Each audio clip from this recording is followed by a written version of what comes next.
There's the man. How you doing today, Thomas? I'm doing well, my friend. How are you doing? Good. You sound good. You look good. Spring is upon us. Likewise, likewise. Yeah, man, it was warm yesterday. How warm was it out in Pittsburgh, out in Western PA for you yesterday? We had about 69, 70, and today it's supposed to be over 80. Well, it's only going to get it was in the upper 60s here. I think I saw 68 at my house. And then but it's only going to be in the 50s today according to the weather forecast. So we'll see. But then like next week we're supposed to have multiple days in the 80s. Yeah, man, that's what I need. You guys know I pride myself on a good tan. So I got to get out. I got to get out early so I can be tan for like that's April. If I could be tan by May, that would get me May, June, July. I can carry a tan probably till late November, maybe into December. Now that's a goal. Hey, we wanted to talk goals. Speaking of which, Can first, I can I burst your one, bubble? what? I love the way you said that. Yeah, What? yeah, I'm depressed already. I saw a documentary, and I was watching a documentary, and they were talking to a dermatologist who specializes in skin cancers, and she the quote that really stood out to me. I mean, she said a lot of things in the course of that documentary, but the quote that really stood out was, "There is no such thing as a healthy tan." And that was in response to somebody, a contributor in the documentary, who was talking about how they felt that they looked healthier with a tan. And her response to that was, there is no such thing as a healthy tan. If you have a tan, it means the reason you have a tan is because your skin has sustained damage from exposure to the sun. So yeah. Look, But aren't there vitamins in the sun, man? Like I watched my friend Ben Courier the other day. I was watching his stand up. He's the failure guy, and he was talking about all these attributes of the sun. All these vitamins and stuff you could get it. So wouldn't those vitamins need to make me tan? well, okay. Let's just I just want to clarify something here, because I think the way you say this is important. There are no vitamins in sunlight. Sunlight itself does not have vitamins, right? Where are these vitamins at? Tell me The then. Let's vitamins go. are the production of these vitamins, right? The raw materials exist in your system, and the production, specifically vitamin D, is probably the one you're thinking about, right? The production of vitamin D is stimulated by exposure to sunlight, right? There is nothing in the sunlight that transfers into your body that creates that is vitamin D. Like, the sun is not a delivery mechanism. It stimulates the internal production of vitamin D. But you don't have to get a tan in order to produce vitamin D. I So believe you. the point is, yeah, he says, "I believe you," while for anybody who's just listening, he is shaking his head vehemently. But you don't have to get a tan to stimulate the production of vitamin D. You just have to be exposed to sunlight. So you can actually do wonders for your production of vitamin D simply by going outside and getting a little bit of exposure to early morning sunlight. That's before the sort of UV index is high.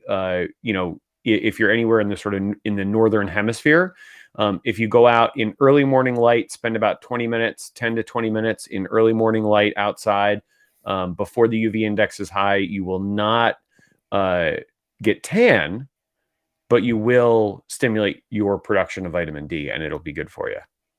So Fair enough, but I watched Superman and I saw at one point when Superman almost dies, then he floats up into the sky, and when he's floating in the sky, he gets like real close to the sun, and all of a sudden these rays of the sun bring him back to life, and that is what the sun Amen. does for me. Yeah, Swifty. again, I'm sorry, bursting your bubble. Superman's an alien. So you really can't compare your physiology to an alien. Tom might get kicked out of this room.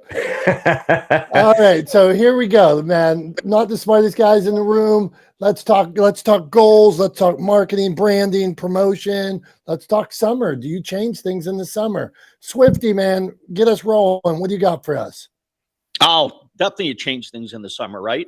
I mean, especially if you live in the Midwest. You've been is that allowed? Is that allowed though? Like from a brand or a marketing? Like some people go, they're just vacant. So what do you do? Well, I don't believe in going vacant, but I spend far less time on social media because, like you, I mean, to Tom's point, he's 100% correct. But the sun is necessary. If people do not go out in the sun, and here's the thing. Scientists have not done themselves any justice these last 10 years. And they've made them, they will make us believe what they want to believe. And I know there is some science and there is skin cancer that is due to the too much sun exposure. But that's what they fail to tell you is a lot of that's pre-genetically already in those people, because there are plenty of people who are tan goddess and goddesses that never get skin cancer because it's not a predisposition in their skin, or in their bodies. Life is too short not to spend time outside and get sun. Tom's a marathon runner. I guarantee he gets tons of sun. I'm sure he uses SPF 3000. We need to watch Tom all season. Like I want to go or back whatever. 100 episodes, like every weekly, and we'll probably see Tom from like 6 months ago, dark as can be. Sure, and whatnot, and I agree. If you're out in the sun like him, running and swimming or doing things, you should protect yourself. I'm all for that. But the sun is healthy for everybody. Like anything, I think it's everything is okay within moderation, right? So go out, get your tan. I think most of us who live in the Midwest do disappear a little bit from social media during the summer because we've been stuck inside for a lot of it. So I think, for mental health, for sun health, for wind therapy, just for grounding, which is extremely helpful. And all the things we do outside, which produce those chemicals, like Tom was saying, that are in our body, whether that's testosterone or all those other chemicals that make us feel good and whatnot. So I'm all for the change of seasons and getting out and thriving at a different level. I think sometimes it even helps us appreciate what we have.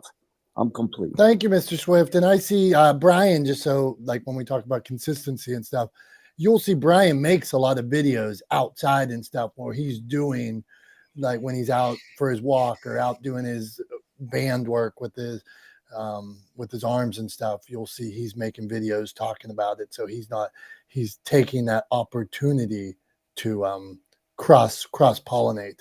Julie, give us some tips. We're talking branding. We're talking goals. My goal is a tan. Tom says my goal is bad. Hey, I want to, just for anybody that watches the live stream, I've never noticed, but Tom has some cool tattoos here. So Tom, show that arm again. I mean, I don't know how many you got, but that one arm, that's nice looking. He was like scratching. He's got some like a tribal warrior here. He's got some guns on him. So to clarify, none of it is tribal. I don't have any tribal tattoos. I did not fall victim to like that 90s tattoo trend of getting tribal tattoos. I have no tribal tattoos. It's all black and gray. What if we have like 10 people listening right now that have tribal tattoos from the 90s? And they're, hey, that's fine if that's what floats their boat. It's just it's not my thing. But maybe it was early 2000s. I don't know. Either way, I have no tribal tattoos. They're all black and gray, so no color. But most of my tattoos are sort of Celtic in design. So I've got a bunch of kind of Celtic stuff, but I have like half sleeves on both arms and then both sides of my chest. And I'm Yeah, not gonna Well, I'm not gonna he take looks my pretty shirt off. Dominic, Dominic, you're being wordsmithed to death today. But correct me if I'm right. Weren't the Celts a tribe? So in a sense, if we have a lot of Celtic stuff, it could be considered tribal Celtic tattoos then. Ouch, man. There you go. People are coming after you today, Tom. The Celts were a collection of tribes. The flag is planted. So they were tribal. The Ouch. Celts were a All right. collection of tribes, but tribal tattoos are a specific style of tattoo, and none of my tattoos are tribal tattoos. Except if you're Celtic, then they are tribal. Oh, all right. Come on. Okay. See, we could get into anything. We can get into tattoos here. We can get into sun, vitamin D, but we're moving on to somebody that has so much grace. You ever watch Seinfeld where there was an episode where Elaine didn't have grace and she wanted to have grace, and she's like, you can't have a little grace. You either have grace or you don't have grace. Julie is somebody with grace. Julie from MediaCasters. What's going on, Julie? Share us a tip with how to stay consistent and jump in on all this. What do you got? Well, I love how this conversation just deviates and weaves through all these different subjects, but we're going to go back to the topic of seasonal branding. I love this topic because, to be quite honest, when you mention the summer, I start to panic because that means all my kids are home.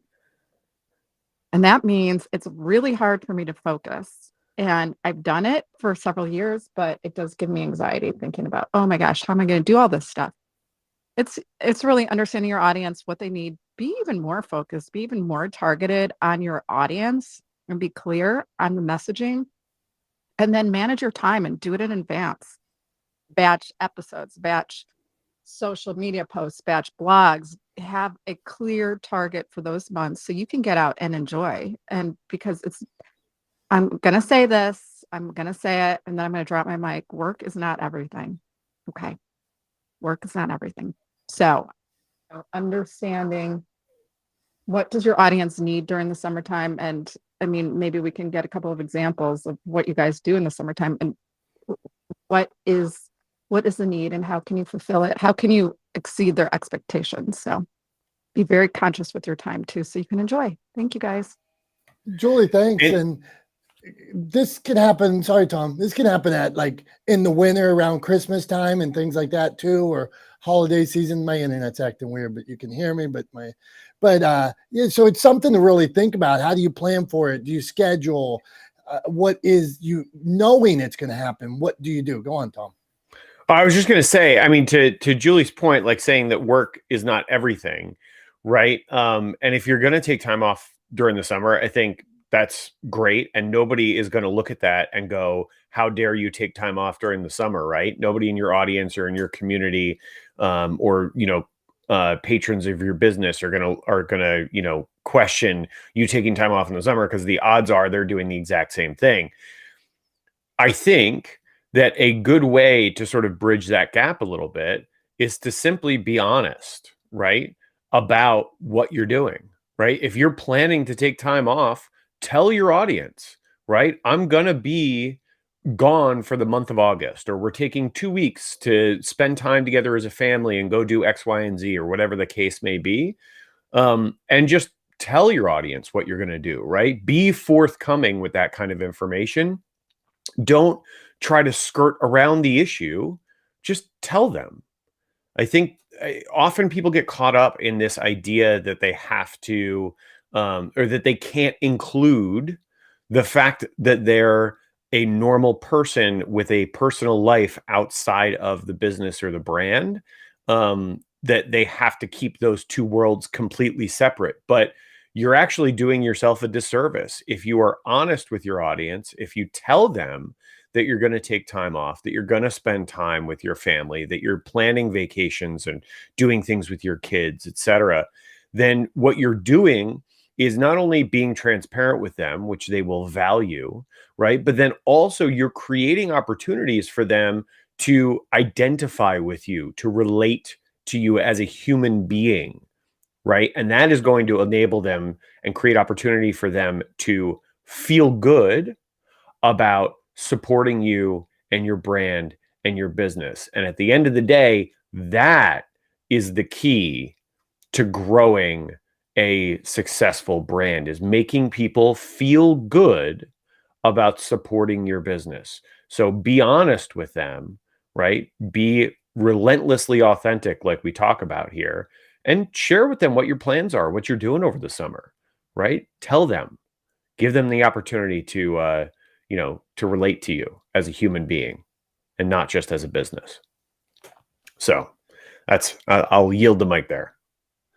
Tom, so what about this idea that you are either there or you're not? So on a certain day that somebody is looking for the kind of content that MediaCasters puts out, and now because of vacation, now because of holiday, now because of children, now because of your parents being elderly, you're not there. So they go to look for legendeering content because they need to know more about letting your voice be heard, and all of a sudden you're not there, so they go find somebody else. Is that a too big of a risk? I mean, look, if they're going to jump ship on you because you don't happen to be there one time when they go looking for your content, then like they were never really that invested to begin with.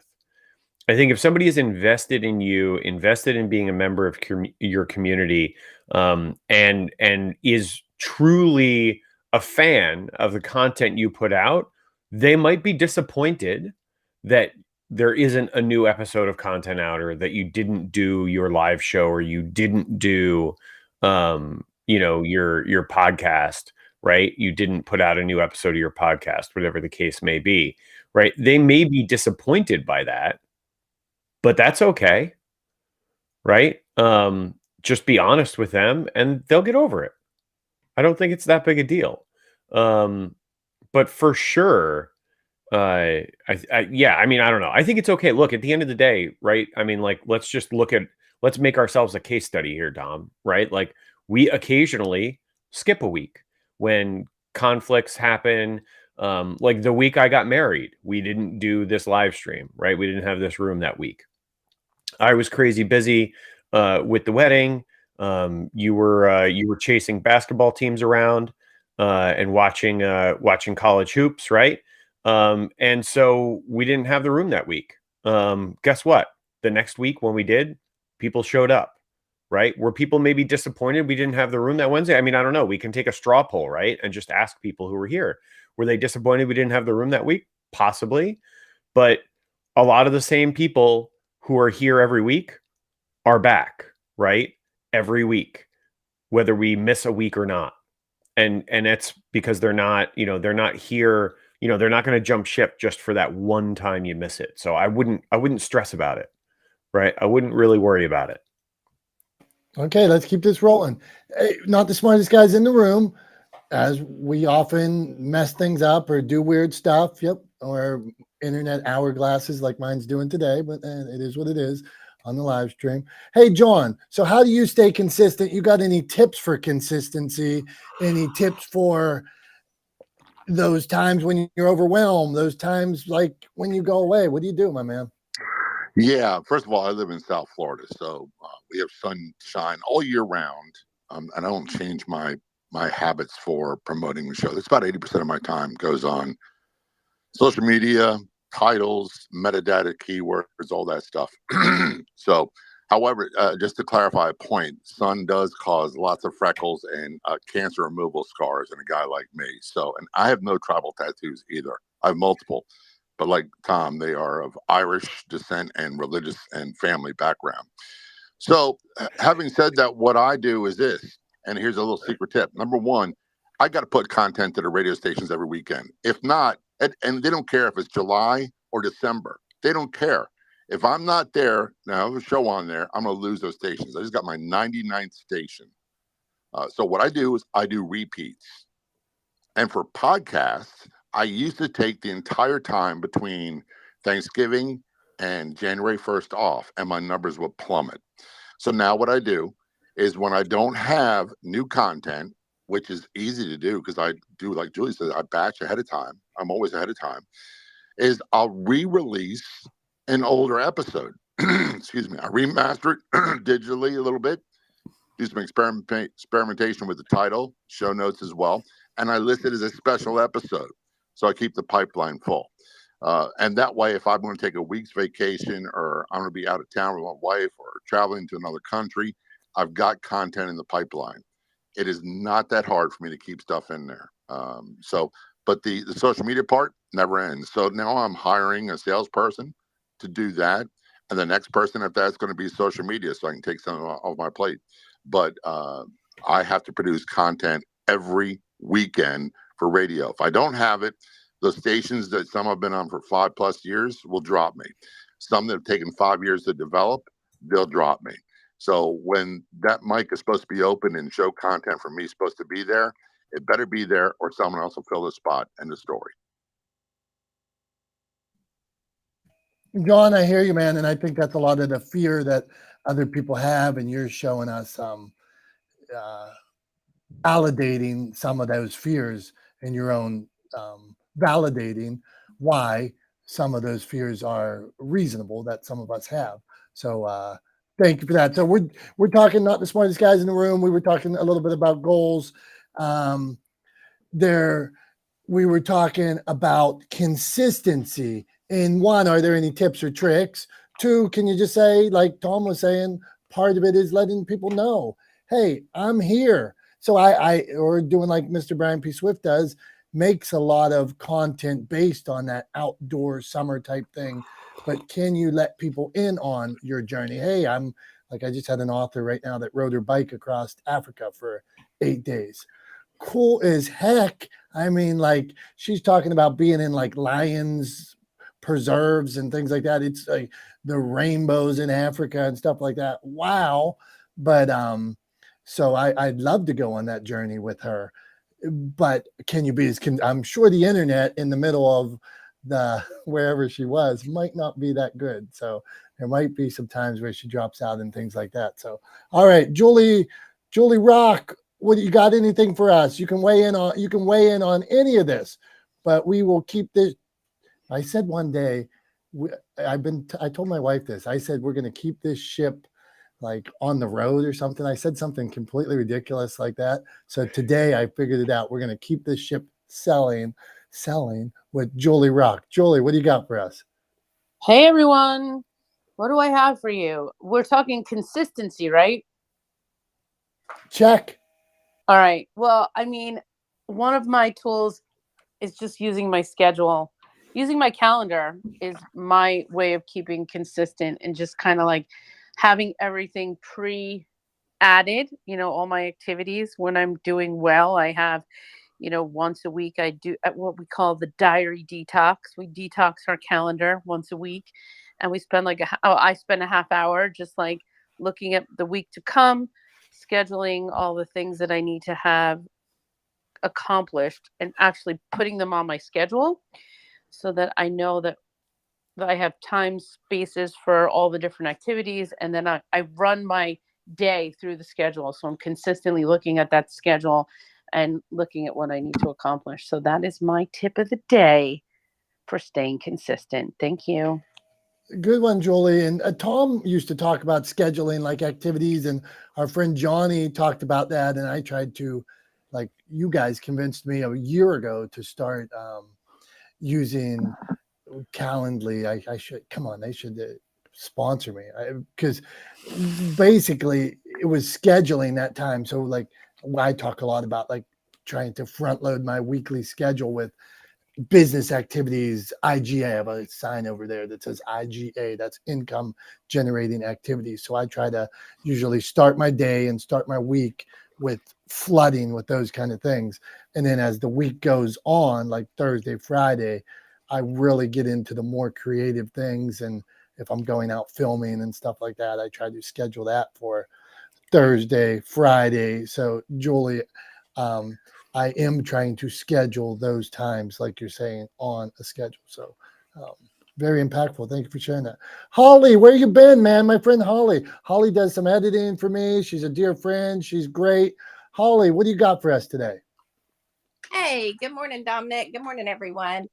Thinking about the conversation, think about summer. Summer typically for me is a better time to work. And I'm kind of the opposite of Julie because I don't have kids in the summer. I take care of grandkids while my daughter teaches and son-in-law works. And so while she's off in the summer, I don't have the kids. So I kind of ramp up what I do through the summer. But I will tell you, I have become a huge fan of batching socials. And I just started doing that right after Christmas. And it has made such a huge difference in my time. Takes a little bit of time to get it, set up and rolling. But once it is, oh my goodness, it is such a time relief. Okay, hold on. What do you mean batching socials? What do you got going on? So using some type of a program, there's several out there where I will take, and usually it's like morning to afternoon, it's several hours, and I will do anywhere from 10 to 15 weeks worth of social media posts and, the content and the things I want to put out and schedule them for, like 10 weeks out and push the buttons. And at the end of the day, I'm done. And then all I have to do, I don't have to do anything else if I don't want to, but, because they'll all come out as they're supposed to for the next however many weeks I schedule. But then I can go in when I have time and add in, a new post or a special post, and I do add my podcast posts in weekly because they vary depending on the guest. But just my tips and tricks and, information and things like that, I schedule, and it takes that weight off of me every day of trying to get media out. So I'm loving that. Holly, I love this strategy, and especially because Holly straight off, she knew we would come back and probably she's saying, I'm also doing the current stuff too. So she's topical, like let's say something happens today, sun shines, or something that applies to her business. She's making those adjustments, but she's also scheduling out. Like there's no reason if you have a podcast that you can't schedule, reshare for the next 26 weeks, previous episodes twice a week. Hey, don't miss episode 1. Don't miss episode 100. I had this person on. If you're an author, there's no reason. Please, if I have any authors in this room, there is no reason why every Tuesday you couldn't share an Amazon link or a picture of your book and say, hey, if you're ever thinking about XYZ, pick up this, or don't forget to pick up my book. You can change it different times every week. It's such low hanging fruit, but I'm just sorry, Tom, I'm going down a path here, but authors, so many authors give up on their books, right? Yeah. Or they don't. I posted about that when it came out 3 months ago. Well, you met 1,000 new people since then, 100 new people. They weren't looking at social media that day. Post every week a different time about your book. Post it on Twitter, post it on Amazon, post the Amazon link, the Barnes & Noble link, the Goodreads link, the blah, blah, blah. Go on, Tom. Well, I was just going to say, I mean, the question then is like, is the book still for sale? Because if the answer is yes, then you should be promoting it. Yeah, right? Does it still make an impact? Yes, go. I mean, is it still for sale, right? Like at its base, right? Is it still for sale? Right? Because if you're not interested in talking about it anymore, if you don't feel it has any impact, like then take it down, stop selling it, right? But like if it's still for sale, you should be doing something to promote it, right? And then the other thing I actually wanted to ask Holly, I was curious. She's talking about different platforms for like scheduling social media. I wanted to ask her which one she uses and why she landed on that platform. Hey, Tom, I actually use Social Pilot for my batching and scheduling, and there are several out there, and I did look at several, and I don't know, I looked at several different things. I felt like after my research, which wasn't extensive, but it was a little bit in depth, I felt like Social Pilot was one of the most reliable to do what I needed to do and where I needed it to go. And it served all of my purposes. I do not batch reels, and I'll be honest, I don't know if Social Pilot can do that or not. It might can. That's something I'm just getting into myself. So I really am talking about posts and not reels, but I do like Social Pilot a lot. But there are others out there that other people use and like as well. But I just liked the reliability that I got from it. Cool. And I'd love to, as we keep going, Dom, I'd love to hear from other folks and see what platforms they use, how they stay consistent, right? As we keep talking about this. If anybody else has solutions. Yeah, and anybody we spoke to already, I'm wondering from John or Julie, Brian, Julie Rock, is there anything you guys are using? I tried Hootsuite and it wasn't for me. I tried, I'm like, this is harder than just scheduling them I use typically within the apps, and I'm glad LinkedIn now has a little time or little scheduler in LinkedIn, but I do not have one that I'm comfortable with at this point. So John, go on. Yeah, my partners used Hootsuite for a while, and they ran into problems with particularly Facebook black flagging them because they didn't like the content coming from an aftermarket thing. So I use Business Suite, which is a free app, and I do most of my scheduling for Facebook there. And the other ones I don't schedule; I just post. I post on so many of them, but what I post on there is the new episodes of the show, and they're Facebook and the other ones are very similar. Instagram's done differently. The rest I post periodically too. It's kind of hit or miss. So, but the big thing for me is Facebook, and Hootsuite. It created a lot of problems. I'm going to check out the one that Holly talked about. Thanks, John. Good to know. Anybody else chime in or keep chiming in throughout? And always, just so we live stream at the same time. 2, we have our clubhouse up here. So typically we start these conversations and then we go left to right, try to meet everybody. If you want to come up, if you want to ask a question, if you want to contribute on a subject, just flash on that subject if we're talking. But typically we go left to right, and I can only see however many faces at a time. So sometimes the stage gets bigger or something, and somebody will send me an inbox and say, I was flashing and you went to this person. That's because I can only see so many people. My bad, man. So there was no malice as part of it, so that's how this ship sails. Go on, Tom. I just wanted to clarify something too, because you keep saying left to right, but if people are watching the live stream, there is no left to right, right? It's vertical. So I just wanted to clarify the way it looks on the live stream is not what Dom is looking at, right? That is the desktop platform of Club Deck. What Dom is looking at is more like the Brady Bunch layout, right? So it's left to right, top to bottom, right? So that's how Dom goes through. That's kind of like how he decide, how we decide who we're going to next. And it's genuinely it organizes people in sort of chronological order, first the mods in chronological order, and then other folks on stage in chronological order too. So we try to do it that way because we feel like it's equitable. And also, sometimes we skip around if there's something that we know somebody has a particular area of expertise on. If we get on a topic, we'll jump to somebody who can speak specifically to that. But, definitely please be patient. We always get to everybody who's on stage during the course of the room. We don't avoid people. We don't skip people. None of that kind of stuff. So be patient. If you feel like it was your turn, I guarantee you it was an honest mistake. If you feel like you got skipped over, just take a deep breath, relax, and I promise you'll get a chance to speak.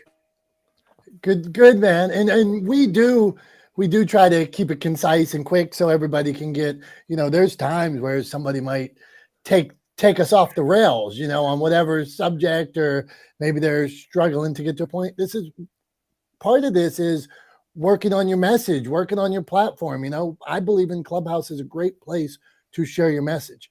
Some people might struggle to make that message concise or speak in a concise way. So sometimes they get off on a tangent, and we try to bring them back on the rails, but we don't want to interrupt and be rude either.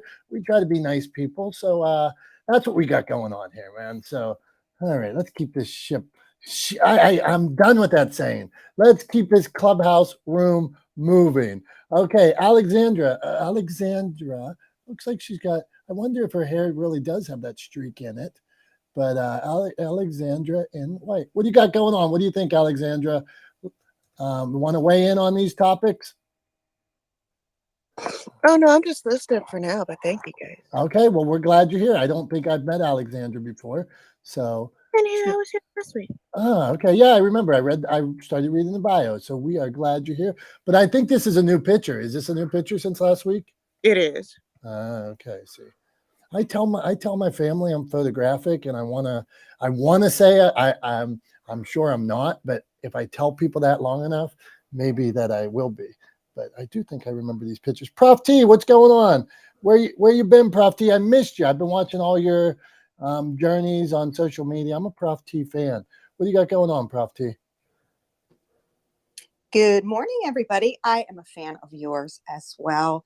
Hello to my friends. It's been a minute. It's Prof T, from where it's a little chilly and a little spritzy rainy, otherwise known as Teresa Agostinelli. So yeah, I've been really busy. It's that time of year for me, and I love networking. So as far as being consistent, I think for me, my consistency is, I'll give you two quick tips that I do. My consistency is keeping my face in the place in my own backyard. So I am always going to networking events. I'm scouring my area for networking events that are relevant to what I do. So I am a big fan of face-to-face networking, shaking hands, talking to people. There's a method to that, and it is socialization, but it isn't. It's a business. So that's number one for consistency. Keep your face in the place and follow up and follow through with the people you meet at these events. If you find a couple people that you feel are relevant to what you do and you want to collaborate. And then secondly, and I've always said this, and you guys have always said this, Tom and Dom, always love your input and advice. And I've learned a lot from this room already, especially, Tom, what you just said a few minutes ago. Is your book for sale? Then why aren't you consistently promoting it? Ding, ding, ding. Thank you for that. And my second tip is, with consistency on social media, repost stuff. I've got thousands of things in my computer, quotes or short articles or a tip for the day or some older model quick reels you can just up there. And again, of course, social media, you've got to pick and choose what outlet is relevant for you, what you do, and you got to be consistent in that arena. So that's my two tips. Keep your face in the place, face-to-face network, and always have your social media on hand that you can repost and reuse. Thank you. This is Prof T. Always good to see everybody. Take care. Back to you, Tom and Dom. Prof T, love all your tips. You're going to take us down some new routes here. So I love this idea of being out there as many ways as you can, is what your calendar allows. So I had an author the other day that I suggested maybe try this podcast, and they sent me back and they were like, I don't think that's a good idea. And I replied back, well, I would suggest for an author that you try to get out there as many places as you can. You need to dance with new people. I'm not saying completely out of whack, but meet new people. Your market is only as big as the 5,000 people you know, and there is only a percentage of that market you are going to get. Only a certain percentage read books. Only a certain percentage have enough money at that time to buy your product. You need to get out and meet new people. You need to get out face to face, like Prof T is. You need to get out to new circles where you can drop your message in. So don't limit yourself and say, well, I don't have time to meet this person, or this person is exactly what I'm talking about. Well, maybe there's people there that are looking for that message. So see who can your message serve and get out there as much as you can. So that was one. Then the second thing, I'm not getting off this subject of promoting whatever it is you're promoting, the podcast, the book. As long as, like our friend John, as long as your podcast adds value. So John doesn't talk about himself when he's promoting his podcast. He tells you what the show's about. So rather than saying, buy my book, buy my book, buy my book, here's my book, it's great, it's the best book ever. How does that book help somebody else? If you could add value with the content, and then say, hey, if you want to learn more about it, it's in here. Add value. We talked about this. You'll find out more in that book. Here's link. So you need to find out as many different ways as you can to add value based on your content to people's lives.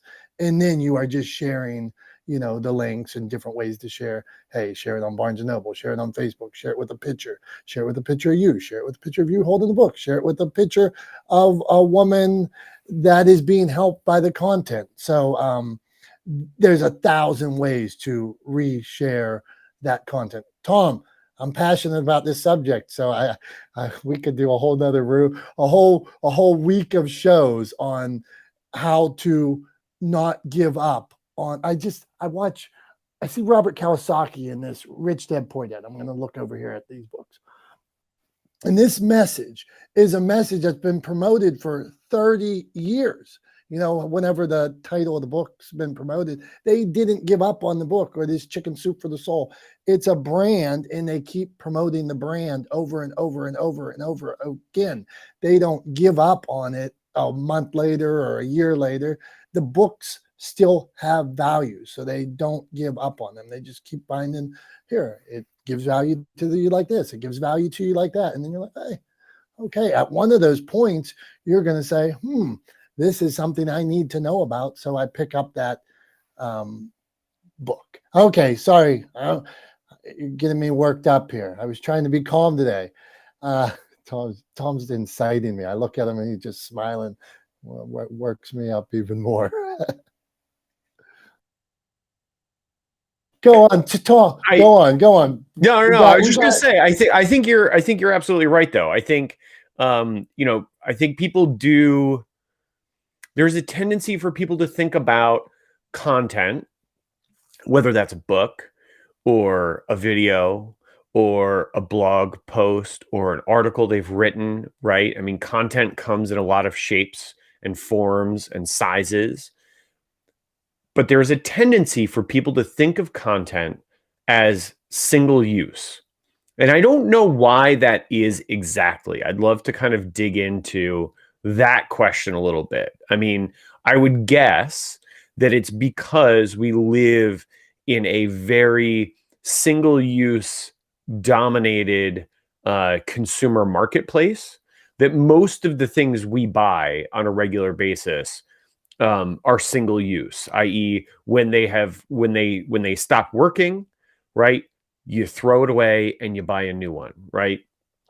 So I don't know if it's because of that or what. I mean, I'm just postulating a theory, right? But people think of content the same way. They think if you post it, once you post it or share it or publish it, right? Whatever medium we're dealing with, once it's out the first time, a lot of people think that's it. It's no good to me anymore. It's dead to me. I can't use it again. And nothing could be further from the truth, right? It's not going to be new to everyone, but it will be new to someone, right? So always reshare, repurpose, remind people that you've created this thing, right? I'm actually in the early stages of doing this myself with my book, right? My book's going to be coming out in September, probably right after Labor Day. Don't have an official launch date yet, but somewhere right in that neighborhood, right after Labor Day, the very tail end of summer, because that is technically still summer. Fall doesn't start until the third week or the fourth week of September, whatever the third week of September, right? But yeah, like I'm starting to go through this now, and I'm looking at ways to sort of build out not only the launch of this book, but products around that launch, similar to kind of what you were talking about with Chicken Soup for the Soul, products around this book that will help not only drive sales of the book, but also sustain my business, right? And so this is a much bigger thing than just paper bound together, right? It's not single use. It is something very much in the case of the Chicken Soup for the Soul book that you talked about. Also, I came to mind Stephen Covey, who wrote was 7 Habits of Highly Effective People, I think is the title of the book, the original title. That book spawned a whole consulting industry, right, around it that is now run by his son. Stephen Covey passed away. His son now runs that business, right? His son has written books. They've republished the original book, right, with added content in it. So like, you know, it's not single use. It's far from single use. If it's a good piece of messaging and a good piece of content that has a ton of value, then you can use it over and over and over again, repackage and repurpose and readapt it and keep using it across platforms. So don't think of content as single use, because trust me, it ain't. Absolutely not. Spot on, brother. And think of like all of us with like the reels and the TikToks and reels, TikTok, shorts, all those different ways. Right there, 3 different places. How many times? How many days? With music, without music, with captions, without captions, with captions. A shorter version of it, 15 seconds, 30 seconds. There are so many ways that it is the same, but it's not the same. It's that core message. Can you take that core message and do it for 15 seconds? Can you take that core message and make it 30? Can you, when I used to do some more speaking, and I had been in the restaurant business, and I'd do like, my core one was like the recipe for success. And I'd tailor it to a business, that kind of thing. But I could do a recipe for success in an hour and a half, a 4-hour workshop, a 10-minute speech, a 5-minute speech, a 30-second speech, or I could take it down. And sometimes I'd go to like basketball camps and stuff like that. And I'd have like these little pieces of paper that I'd hand out to the kids, and I'd change it and give them like, hey, 10 steps to succeeding on and off the court or something like that. And I could do it in 10 seconds or on a piece of paper. So work that message, man, and use it over and over and over. And there's nothing wrong with repurposing it. You need to repurpose it. Not only is there nothing wrong with it, it's what you should be doing. So, okay, we're going to keep this cruising. I got to calm down today. You got me worked up. Okay, we're gonna go with our friend Jason 72. Sometimes I jump in his clubhouse. The other day I jumped in and he was jamming the Blues Traveler, and then I just got calm as can be. So Jason, weigh in on all this. What do you got for us, my man? Oh, I mean, a couple things. What Tom was talking about. Why do people get into single use? I think that it's a lot of times they don't even go and re-listen to their old product, whatever they've made, and just look at, maybe I can divide into, several different issues, or develop from that one episode, which could be a general, but then being more specific, overlooking that gold. Really, that's where it's at, is you're looking at how you can take. Some people's attention span is not for a full hour in a podcast or even 30 minutes. It's more like 10 minutes or 5 minutes if you're lucky. So taking, short form and repurposing through short form says a lot. And that's for someone who really wants to articulate what they want to say, and maybe something that they wanted to add, or something they wanted to be isolated, that it helps promote, what they're saying. Because at the end of the day, we're all storytellers. That's what we are, whether it's in the moment or in the past. And then the other part is like the difference between a podcaster and just a live streamer. I think that there's a big difference. Podcasters, in my experience, they don't mind repurposing at all. They know that that's a big part of it. So to get to the one big episode where it has everything, you want to direct towards people if they're so inclined. But if they're not, then taking the smaller, more isolated, specific topic base, it will help them. But many people who got into this industry in the last 3 years because of COVID, that said a lot. People just felt like they had time to sit down, stay in their home. They've been so busy, and they felt like, well, I have something to tell. I have time to tell my story. People would be interested. And so they hear about podcasting, and they hear about streaming, and there's all these nice gadgets and platforms and apps, and So, I mean, to answer that one, but for consistency, I've struggled with this, and I've gone through a lot of things, personal and professional. So I've gotten to the point where it's now I'm scheduling probably 12 episodes out. That's it. And then from there, give myself a couple week break and, let myself listen to my content. Going back to the other point is, I like going and listening to my own stuff. So I'll just land there. Hey, thank you, brother. Jason, do you now you said you listen to your own content. I did too. I try to go back in and listen, and I'm like, oh, that was dopey, or I was too slow, or it was too fast, or I didn't make a point. I mumbled. I said I used to have a sign by my computer. It said, "No, I don't effing know." And the reason was that because sometimes I'd do a podcast or something, and I would say, and it was so annoying to me when I listened back that I put this little sign on my computer that said, "No, I don't effing know." And that was a reminder, excuse my language, but that's not that bad, to not say that kind of thing. So Jason, tell us about the listening back. I just have to process. laugh that Dominic, you just censored yourself and apologized for cursing in the same sentence. It's just really funny. Yeah. Sorry. And you said sorry for my language. And so somebody told me, like, if you're gonna swear, you should just swear, like even in a book, just say that word. Don't like put, like some people want to say the word and then they put like little stars after the HIT or something like that. Just say shit. But hey, I am who I am. Go on, Tom. Yeah. Fuck it. Just say it. Yeah, just say it. I can't do it. I can't do it. Won't do it. Jason, tell me about. I was also going to say I should maybe put a sign on my computer that says "right?" ? Or "not right?" or something like that, because that's mine. Anybody who's listened to me talk has heard me say that 100 times. It's just one of those things. It's what I use as a quick pause break in my speech pattern, is to say something, end the sentence, and then go, right? But then blah, blah, blah, blah, blah, blah, blah. I use it like a conjunction all the time when I'm talking.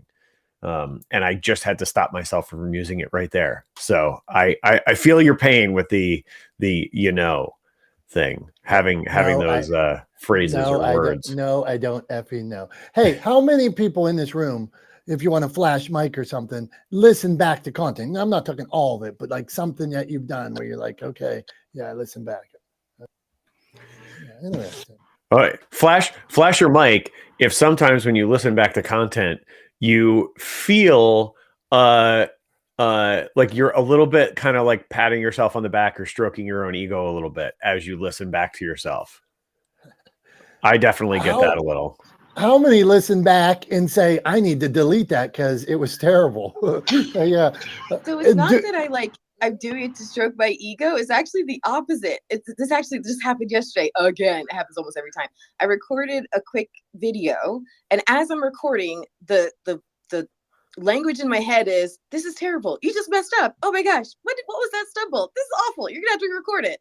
And then I watched it back. I'm like, oh no, it's okay. So it's not that it's an ego stroke. It's more like a making sure that I'm not terrible stroke. Jimmy, I watch your stuff and I saw that you said the other day you recorded something and you had something on your tooth the whole time. I did. Okay, so if you've heard of Entrepreneurs on Fire, it's one of the biggest podcasts on the market. It's been one of the first ever. It's been around since forever. And John Lee Dumas is the one on the mic, but Kate Erickson Dumas, his wife, is the one who's behind the mic. And I've known her for years, and I was really excited to have her as a guest. And it's been a journey for Jemmy to get on video, and I'm having season 3 of my show on video.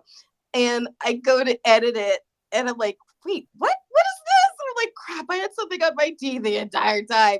But instead of cowering like old Jemmy would have done, and Holly has been there since my journey of being with it, instead of cowering, I leaned into it, and yes, I made a reel about something being on my teeth. Hey, we salute you. Good job. Tom shaking his head as well.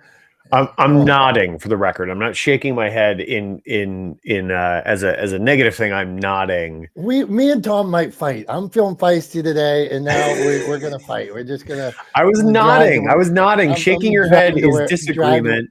drive to Right. wherever he's at and physically fight. I'm just being Although clear. I've- Shaking your head means you're disagreeing. Nodding means you're agreeing. I was definitely agreeing. That was Although a good move I used to fight producer all the Jemmy's time part. when I was in high school, and like I don't know, like people just wanted to fight. I guess I guess I was dopey, and like at my house, like we watched like boxing and stuff growing up. Like my parents and stuff were all into boxing, so like I swear, like if I got in a fight at school, my dad would be like, "Good job," or I'd get a fight at ice skating or at the mall or basketball, and I don't think I ever got in trouble for it. Now, what I will say is I lost half of those. So half of them I won, the other half I lost. So I'm bigger now, but I'm older, so I don't know. I don't know if I could take Tom or not. He's got those tattoos, like we mentioned, so he looks tough. Anyway, all right. I'm not a fighter. I'm not a fighter. Yeah, That's not my I, thing. and I just pull muscle before I even got you. I like start to swing. Ow. I mean, you'd have to catch me too if you wanted to. If you wanted to fight, you'd have to catch me. That'd be my superpower at this stage of my life. I could just keep running away, and you'd never catch me.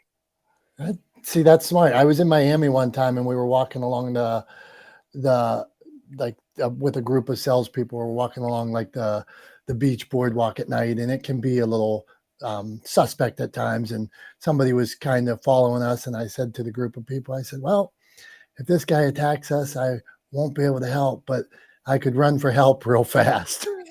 And that's what I would do. All right, we're moving on. Joyce, help us out here. We get off subject. So how do we stay consistent? Tom asked, is there scheduling apps, what we should be using? And we talked about 10 more things, and I don't even know right now what those are. But Joyce, what do you got for us? Yeah, I did lose track, but all right, consistency. I'm very consistent. The scheduling thing, I don't like social media, but I know I have to do it. So I've been doing more of it on my own. And I do have a social media manager who uses Hootsuite for scheduling out, but she's leaving in May. So I am working on scheduling out for the next 14 weeks of the show because I do take the summer off. And I have so much content, I realize, from 4 years of doing this. That I am spending the next 14 weeks kind of figuring out what I can release in terms of blogs or other things and incorporating new things like reels, which are new for me. So that's what I've been doing. It's the Hootsuite, the scheduling thing I think is interesting. I've heard from cannabis marketers that sometimes we get a ding for that. Everything in cannabis is weird. So I should be posting more on the actual site, but I've had a lot of issues trying to schedule stuff on Instagram. So I'll stay with my Hootsuite for a while. And and I started using the LinkedIn newsletter to re-release blogs too. So like different ways of getting it out. So I'm learning a lot from this site. I do get a little intimidated because there's always more to do, but I feel like I'm doing okay. You know, consistency, organization. I'm a mom. I have boundaries and all that, and I'm good. That's where I am. Joyce, tell me about this LinkedIn newsletter. Good idea. So are you scheduling this out, or are you writing something and like, hey, on episode 1, we talked about how to use cannabis for tinnitus that I have in my ears and they ring all the time. So yeah, I've been kind of going back and forth on how to use the LinkedIn newsletter, which I didn't even know. I have 900 and something subscribers, which I think I sent something out as an article, which sent out the newsletter. So it exists. Anyway, so originally my idea was I have an email newsletter that I do through my email list every Monday that has the new show and some other things. But I was thinking originally to use the LinkedIn newsletter as another way to promote the show itself. And then I was thinking of using the newsletter as, have I talked about this? I haven't. I've written a canna fiction. I call it a cannabis romance. Which I actually have 60,000 words written, and was thinking that I would use the newsletter, like a chapter a week or something like they used to do in the old Reader Digest thing. I was thinking of using it that way, but now I think I'm just going to be re-releasing blogs. I have lots and lots of blogs that go back to 2018 on it, and kind of moving from there. So yeah, I don't know. The newsletter is an interesting new thing. I'm not quite sure I'm using it right, but I'm actually talking to a LinkedIn specialist today, so I'm going to ask her. Oop, that's it. I'm done. Thank you. You'll have to report back to us and see what the specialist, any tips from the specialist. That's Joyce. Yeah, she's like, no, I'm not reporting back to you. Oh no, of course. Yeah. No, I think I'm losing connection. Can you hear me? Yeah, you're good. Anyway, stay the course. I have a big red light. Yeah. So I think the LinkedIn is the different, again, professionalism in cannabis.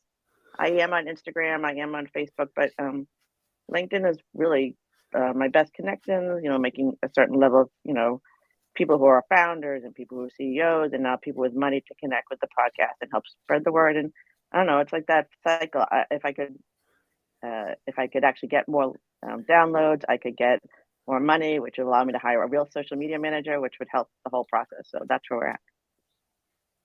Good stuff. And just to touch on LinkedIn before we don't talk too much about it. I love LinkedIn. I do what I do. I always say I try to do inspiration with a slice of humor. I share inspiration, positivity, and smiles 24/7. Help other people do the same. So that's the content you see. That's what I put out on LinkedIn. Love the space, and I think it is a space that is going to grow and grow and grow and grow, because at its core, while it keeps trying to get away from being business centric, forever, people are going to switch jobs. They're going to get new jobs. More people are going to come into the workforce. And right now, this is the top platform for that type of networking. So if you think your message could appeal to any of these people, which everybody's hears could in some way, then you got to get on it and figure out how to use it effectively. So that's my 2 cents on LinkedIn. Tom, do you want to share something on that? No, I mean, I agree with you. I think LinkedIn's a great platform. It's interesting. Joyce is talking about how she doesn't like social media, but she feels like she has to be on social media. I hear that a lot from people. And so I'm always curious.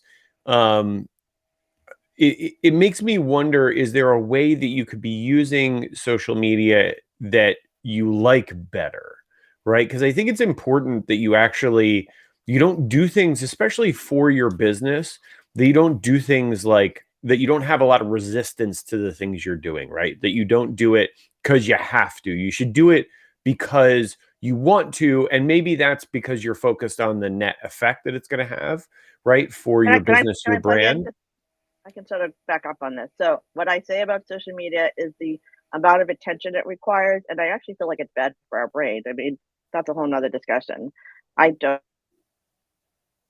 into the whole making reels and the posts, and I've embraced that part, but I really do feel like the microdosing of narcissism is so bad for us, but that is partly what draws us into maintaining our connection to social media, and that's part of the psychological effect of it. So I think that discussion of how do you connect and use it most effectively, but then break away effectively as well, I think that's the part that I really hate about it, because it is weirdly addictive. And I am not a social media, I didn't even get Facebook until I was like a real grown up. So I'm not part of this world. And I can see how you can just kind of live in this world and kind of feel shitty and think that's how you're supposed to feel. So I know I have to be on it. I am engaging it most effective as I can and to use it most effectively to get attention for the stories I'm sharing. But learning how to stay away from it effectively is also important. So I guess that's where I am on it.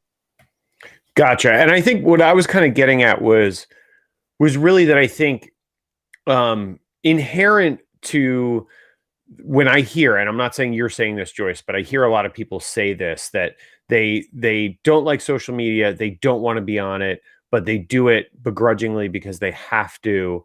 There is inherent with that kind of thinking is this this resistance to the fact that social media is not going anywhere, right? At the end of the day, social media is not going to go anywhere. So I think it's important that rather than looking at it as, and again, I'm speaking in broad generalities here, and this is not targeted at you, Joyce, it's just what you were saying made me think of this. I think that what we should be doing is, instead of saying, okay, well, I guess I have to deal with social media, even though I hate it, I wish we could go back to before social media or whatever, because I hear that all the time too. or we need to get rid of social media, acknowledge the fact that it's not going anywhere, and then talk about how we can make it better, right? Rather than trying to fight it wholesale. It's not going away. So I like to think about it in terms of like, how do I interact with it in a productive and maybe healthier way than I have in the past, or I see other people doing, right? And how do we kind of push things in a better direction rather than trying to just avoid them, is kind of my thought. But that's how I approach, interacting with social media, is I try to do it in a way that is healthier for me and maybe pushes things in a better direction. I don't know. That's I don't know. What do you think, Dom? No, I think you're spot on as far as I think like when we had Brian in the room before, like all of a sudden, like I see Julie posts pictures with her dog, her French, I think it's a Frenchie or something like that some days, and it's still on message, right? What can I share? Like if I'm out biking, can I share a message that is motivational? If an author sends me a book or I buy one, and can I share that picture of them with the book? So like, are there ways to, rather, like we always talk about, like people get so worried about creating, I got to create something today. Well, what if you just documented what was going on? So to Tom's point, if Tom's documenting his race, if Tom's documenting behind the scenes at a shoot, okay, he's getting ready, he's fixing up his cameras, whatever he's doing, very interesting. And he doesn't have to stress. It shows me as a consumer, Tom's an expert. Look at these cameras. Oh, that camera cost $5,000 or 10 or 20, whatever they cost. Wow, this guy knows what he's doing. He's positioning, and he's able to, without selling out, without thinking, oh, I got to create something today on TikTok where I'm dancing. I'm never going to dance unless I'm with my wife or something like that. But why can't I be me on these platforms? And that's what it's about, being you on the platform, being Cannabis Mom on the platform, being John, being producer Jimmy. This is what you're going to get from me. And once you know that I'm Dominick, I'm not trying to be anybody else. So you might see me falling down. You might see me making slime with my daughter. You might see this, but you're not going to see me talking politics. You're not going to see me doing current events on the news today. I'm not doing it. I don't touch it. I'm doing these things. All right, let's continue before I get wound up again. Hey, I'm going to share a link here. Let's see here. Pin link. Right. Pin. To that end, while you're sharing this link, Dom, I just wanted to say one other thing that popped into my head, right? So I think some of the most successful creators, right, on multiple different platforms, right? So whether it's on YouTube, or it's on TikTok, right, or it's on LinkedIn, or it's on Facebook, or it's on Instagram, some of the most successful creators, right, some of the most successful personalities that have come out from social media are people who have built a brand around being authentically themselves and doing what they are passionate about, right? So like off the top of my head, I think on TikTok, I think of Elise Myers and Under the Desk News, right? Two people who have created channels on that app that have then taken them off of that app, right? And have grown into business outside of TikTok for them. That are entirely built around who they are, right? And being true to what they want to do on that platform. And then I think like on YouTube, I think of MKBHD, right? Who has, one of the largest single following channels on YouTube. I forget how many tens of millions of followers he has, but it's crazy. And he built a platform just doing tech reviews, just reviewing things that he was interested in, right? And found success because he was authentic and passionate about what he was doing. So my point to this is that the people who find long-lasting success, right, on sort of social media or media platforms tend not to be the ones that follow trends, right? Tend not to be the ones that do a silly dance because it's got it's associated with a trending sound on TikTok, or whatever the case may be. They're not the ones who chase trends. They're the ones that are authentic and create valuable, interesting content. So that's where the focus should be, not on chasing trends or trying to do what you think you're supposed to do on social media, right? Be you. Don't be who you think you should be. Yeah, I don't think you're supposed to point out stuff on your teeth on social media, but I did it anyway. No, I think that's exactly what you're supposed to do, Jemmy. I think that's exactly because that's who you are, right? And I almost said before, what a very Elise Myers thing to do, right? Because like her platform is built around her talking about her own faults, right? I mean, that's kind of like, that was how she started creating content, was just talking about things that mistakes she's made and things that she's done in a kind of silly, humorous way. And yeah, so like pointing out that you have something on your teeth, that's exactly what you should do, because that's you, right? And laughing about it, that's you. You're just being you. That's exactly what you should be doing. Beautiful. Hey, so the video, I'm going to jump in here. One, the video I posted up at the top, the only reason I posted it is because this is something I repurposed from years ago, and I just put it in a short the other day. It's a video that I hope would make somebody smile. A minute, 30 seconds short. I only did it because I thought it would make somebody smile. I had recorded a moment with my kids and the dog, blah, blah, blah.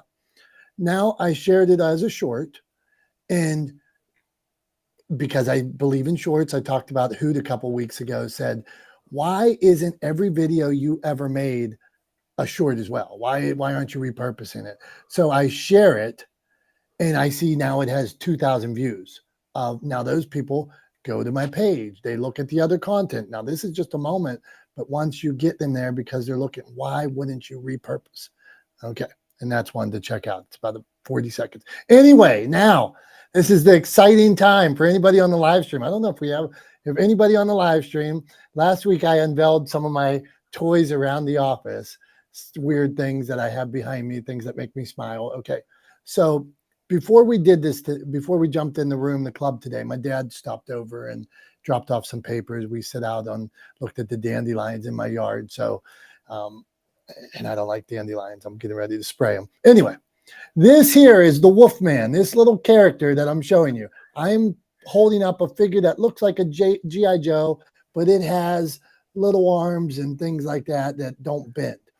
The reason I share this character today is it sits in my office, and it is a little thing that looks like a werewolf.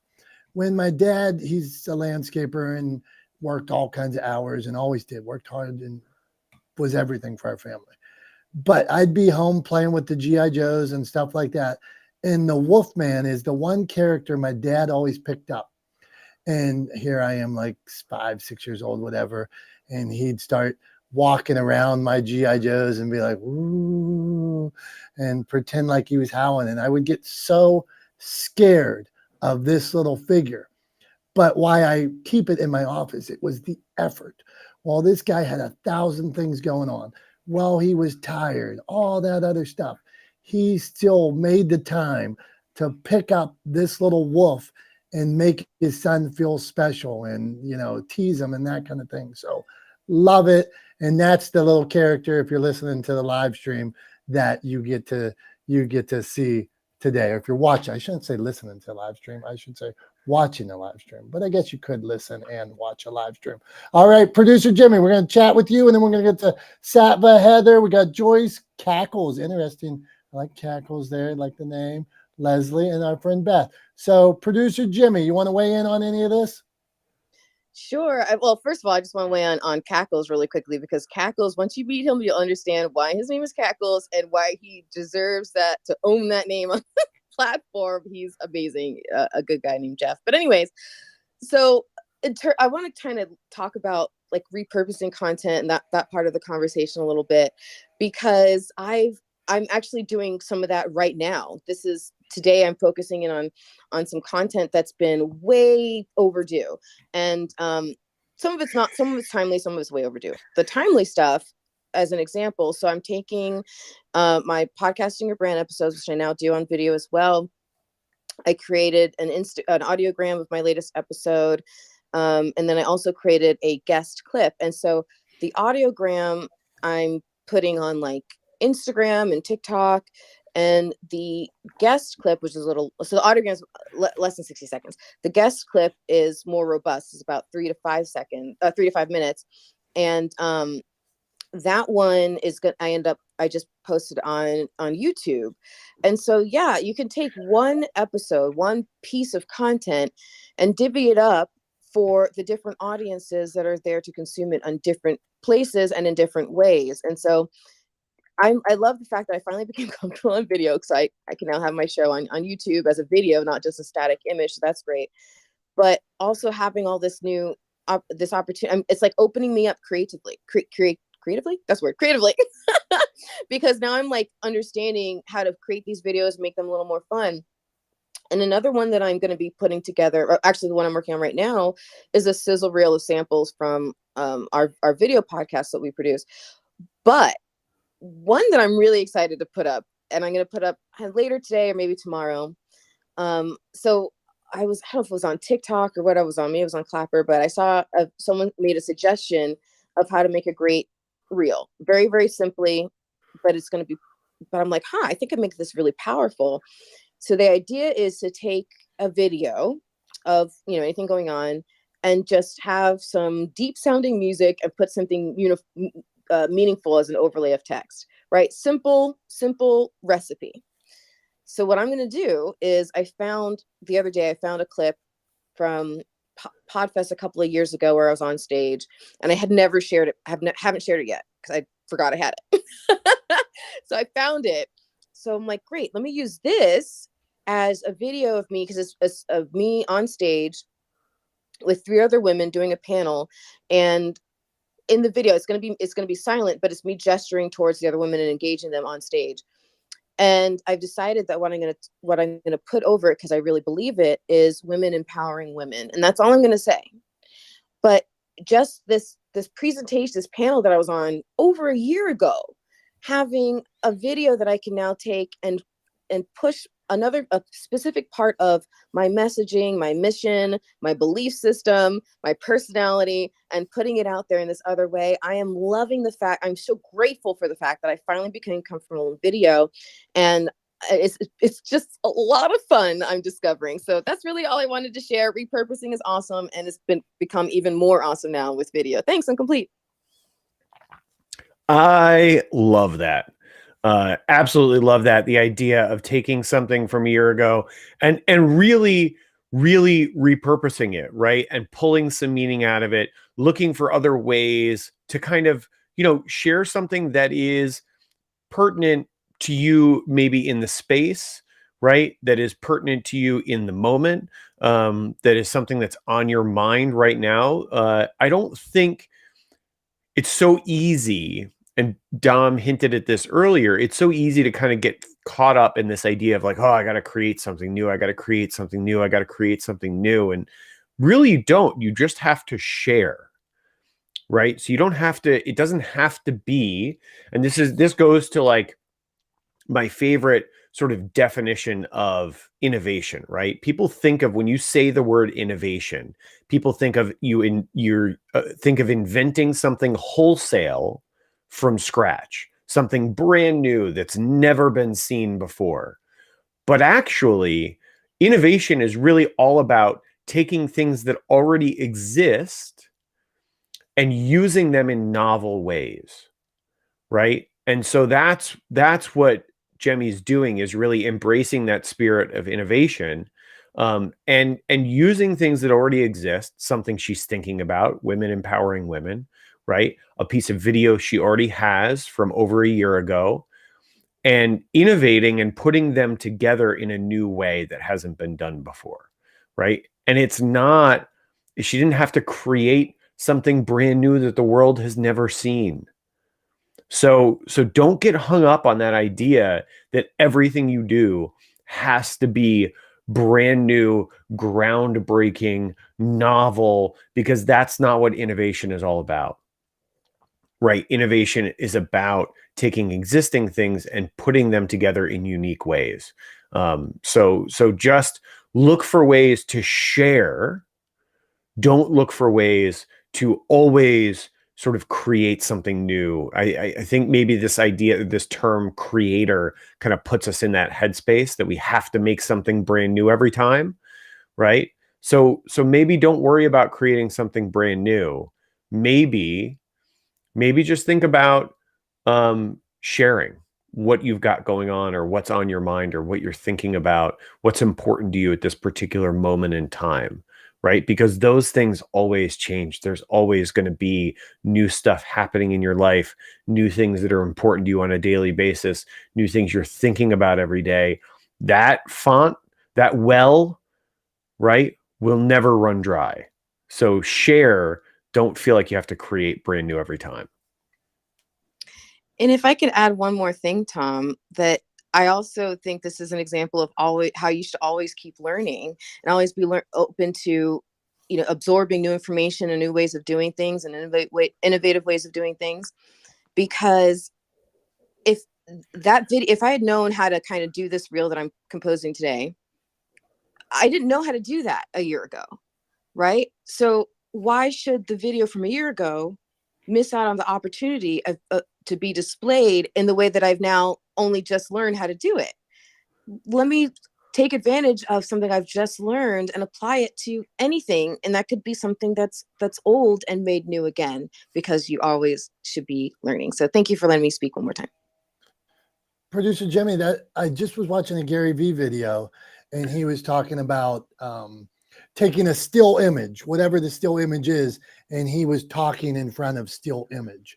So like, let's say that video that you did, or a subject that you talked about a year ago, you on the stage, a picture of you on the stage a year ago. Now you can talk in front of that stage. On this, we talked. I invited the other women up to the stage. Here it is. Think how many items that we all have in our phone or in our computer, wherever, where you could go and put that still shot there and talk about that. Okay, 30 seconds, 15 seconds. Here's this. Here's author Harry Spade opening his books. What a moment when the author gets to hold their book for the first time. Here's Tom. Here's the point when Tom crossed the finish line. I remember when I crossed that first finish line, what it meant to me, the work, this, but there was a fear. What was the next challenge as soon as I crossed that finish line? So there's so many things you can do. Okay, Satva, what do you got for us, man? How you been? Satva's standing up on something here. What's he standing up on here? Let's see. On Theodore Roosevelt National Park. Okay, what do you got for us, man? Weigh in on these subjects.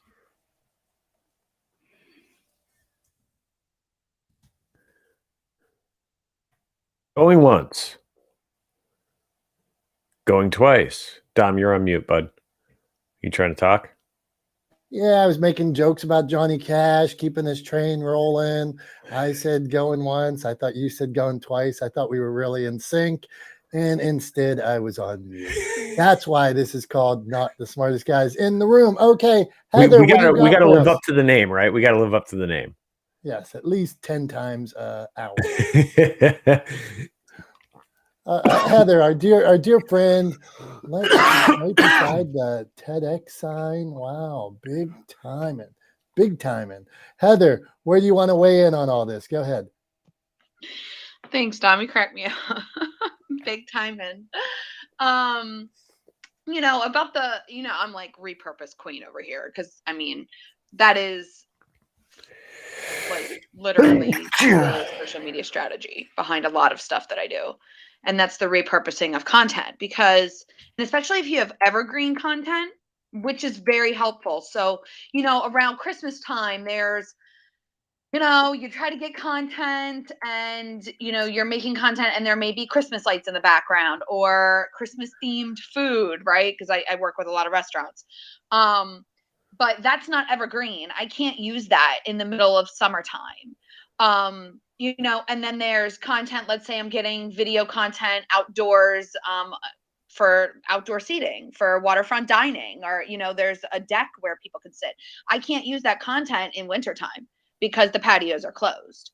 So the goal is to really get that evergreen content so that it's easier for you to repurpose instead of boxing yourself within only having content for Christmas, and then you can only use it during Christmas, having content for Easter but you can only use it during Easter. So just think about how you can create evergreen content and not including dates on graphics, and if you want to reuse it and repurpose it, making sure you're not saying happy Tuesday morning, but then you want to use that on a Friday there where you're like too busy at work and you're like, okay, let me repurpose this, but you can't use that because you have to cut out the good morning, hey, it's Tuesday. So just think about how you can create the content so you can use the content in a repurposing strategy instead of being just boxed in via, like holidays and springtime and seasons and days and months. You want to create that so you can use it any point, anytime, any point of day, any time of year. Thank you, Heather. How many podcasters, if we have them here, are in the room, and then we'll have somebody like, you're recording a show for 3 weeks from now, or it's going to come out 6 months from now or whatever, and your guest talks about like the Super Bowl that just happened, or they talk about the weather, that it's Christmas coming. Does that happen to you? And does it annoy you? And how do you get around that? So I'll share real quick. So it does happen every once in a while. And I think for me, when it does happen, it's fine. It doesn't annoy me because it's authentic to how we were recording and our headspace at the time. But then maybe when I'm introducing that episode, I might say recorded right before the Super Bowl, or we recorded it last December or this past December or something like that, It's just to kind of anchor my audience time-wise into when the recording took place.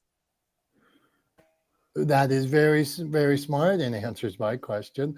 Hey, Leslie was going to jump, so we're going to go to Leslie and then Joyce and our friend Beth and Cackles. So Leslie, did you want to jump in and add something there? Hey, everybody. Yeah, actually, I'm going to be jumping on recording today. And I think what you're saying is so apropos with don't follow that rainbow that everybody else is trying to do on the same page of you must do this, or everybody has their own style, their secret sauce. And when you find something that you're tapping into what your heart and your passion is telling you to go for, that is the rainbow. So I'm still navigating through this, but I'm getting really amazing guests on my podcast. And I'm really laser focused as to really what I'm trying to convey and what my message is that I want to put out to this world. So if you continue on that road, just don't give up, have fun with it. And I'm really enjoying this conversation. So hope you all have a great day. Thanks. Leslie, thank you. We appreciate you anytime you stop by, and thank you for the share as well. I might have a guest for your podcast, so I'm gonna check it out and beg you to have them on. Kidding. All right, let's continue around. Sorry for the bad jokes. I am not a comedian. When I do this show, Bikes and Hikes, and I always say, I said it earlier, I do inspiration with a slice of humor. And the guy I do it with said to me one day, he's like, he was in a comedy group and pitched some stuff to Comedy Central and stuff. And he said, well, that's good because I do comedy with a slice of inspiration. So we're a good pair. So if I try to make jokes, they will be bad jokes. So I don't try to make jokes. Okay. Joyce, what do you got for us today? How you doing? With your wife, mom, speaker, and author of Adventures of Amma and Kwesi in Barbados. Ooh. That's right, Chrissy. Yeah. So where do you come down on everything we're talking about? Yeah, no, this has been a really great conversation. In terms of podcasts, what I've been doing is I have a room on Clubhouse that's been running for nearly 2 years. So we've got like over a year's worth of content in that sense. And we're looking at taking the room that we've created, taking it to the next level and making it into a business. And so we're looking at our content, being able to edit all those conversations that we've had on a weekly basis and be able to repurpose them. So yeah, that's kind of where we're at the moment. There's just like a lot of different things going on, and we're just trying to take it step by step. But that's definitely, I think, something that we need to be working on for Q2. Turning the clubhouse into a business. I wonder, that's interesting. I wonder if you could get an app. Does anybody know this? Could you get an app that would, what do they call that when it writes down all the words of a clubhouse? Can you do that? What, like, is it like Otter or? Yeah, you know what? Tom shaking his head. You know what? Like, dictates it. Could you take it and dictate it? And I was wondering, like, same thing with a YouTube video. Once I have a YouTube video already, can I take that video and somehow dictate it? But transcribe it, I think, is the word you're looking for. That's what I mean. Yeah. Yes, and yeah, you absolutely can. Okay. Producer Jimmy, Jimmy, what were you going to say? Sorry, I didn't mean to step on you. Yeah, there's Descript, and using Descript, I haven't used it to edit audio, but it's interesting because if you put the audio in there, it actually does transcribe it for you, and then you can actually. This is not what I consider best practices for editing, but it is what a lot of people do choose to do, and so you can actually look at the words, and actually as you edit out the words, it'll edit out the audio for you. So that's pretty cool. But in terms of this use, yeah. So you can take the clubhouse room, download that audio, run it through Descript, and there you have it. You have a script of the full room. Okay, so now back to YouTube. This is how we go down these routes. So let's say I have a year of shows, or can I take? It's already uploaded. So at that point, can you transcribe it? Yeah, you can take any audio. Okay, interesting. All right. Well, yeah, I mean, if it's already uploaded, if you uploaded it, then you have it. Yeah. Right? So I guess what I'm asking is, so we uploaded the video. It was a video. So you're telling me I can go back into YouTube and transcribe it and be able to print out all the words that were in that episode? I mean, all right. So I guess my question is, if you uploaded it to YouTube, why don't you have the video? Like, why don't you have the video? I want the words. Oh, why don't I have the file? I probably have it somewhere. Yeah, you have the file, right? Yeah. So then just put the file into Script. Done. Okay, interesting. Okay, producer. So, Jimmy, quick question: has Joyce, anyone actually? Yeah, I wanted to find out whether Dominic, you've done this at all with any of your conversations that you've had in Clubhouse. Have you been able to repurpose them, edit them, and then utilize this as content? 100%, yes. So I'm very, like, let's say producer Jimmy was dropping knowledge, or Tom or you. I use those scissors a lot. I will go back in and clip.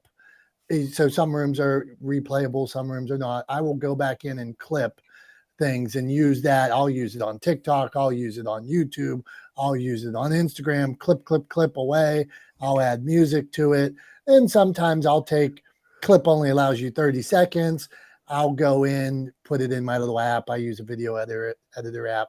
I'll screen record it, put it in my video editor app, and then if I want it to be longer than 30 seconds. Sometimes Tom's dropping major knowledge and 30 seconds isn't enough. So I'll record the whole minute, 2 minutes, 3 minutes, and share it, add it to YouTube or something like that. So 100% of the time, not to mention screenshots, not to mention intros. Today we talked about this. And then I know Tom's itching to talk about this.